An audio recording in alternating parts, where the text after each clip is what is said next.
apply the Laplace transform of this initial value problem.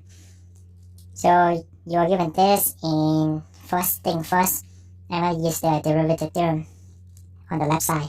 So I have s squared times capital Y of s minus s times small y of 0 minus y prime of 0 plus, for this one, capital Y of s equals, for this one, just to say, this is the direct delta function, and the Laplace transform theorem for it is given here. So L of delta t minus t naught equals e to the negative s t naught.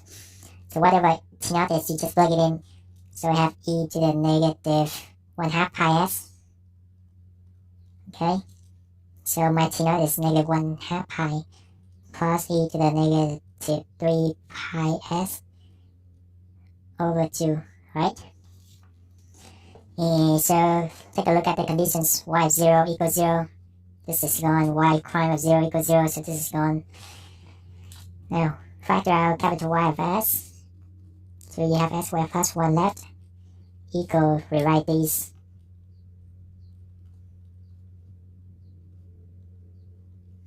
Now divide both sides by s squared plus 1. So you have e to the, you have 1 over s squared plus 1 times e to the negative pi s over 2 plus 1 over s squared plus 1 times e to the negative 3 pi s over 2.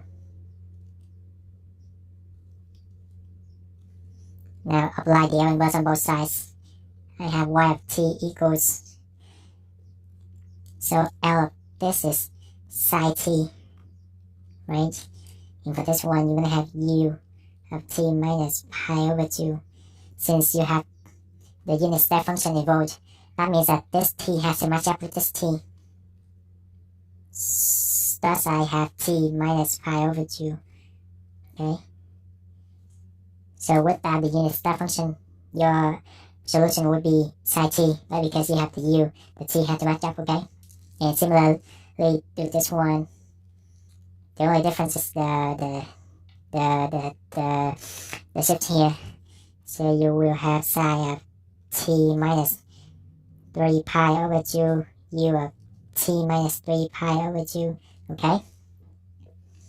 So this is your final solution, but if you think about the co-function of sine, so this can be written as in an alternative way, and that is negative cosine t, u of t minus pi over 2 plus cosine t, u of t minus 3 pi over 2. Okay, so if you don't recognize these, it's okay to leave the answer like this, but I just give you an alternative way. So y have this one, y have this, become this. Well, if you don't see it, let me draw it out here. Let me show you. Psi of t minus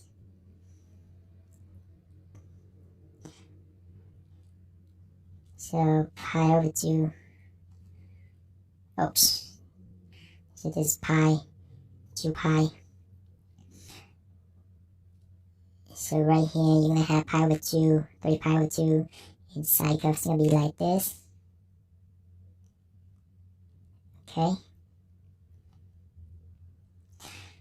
So negative cosine is like this. Oops, never mind. Cosine is like this. Right? And negative cosine, you're just gonna flip it over. So like this, flip it over, and that gives you this one. Right? So that's how I have negative cosine.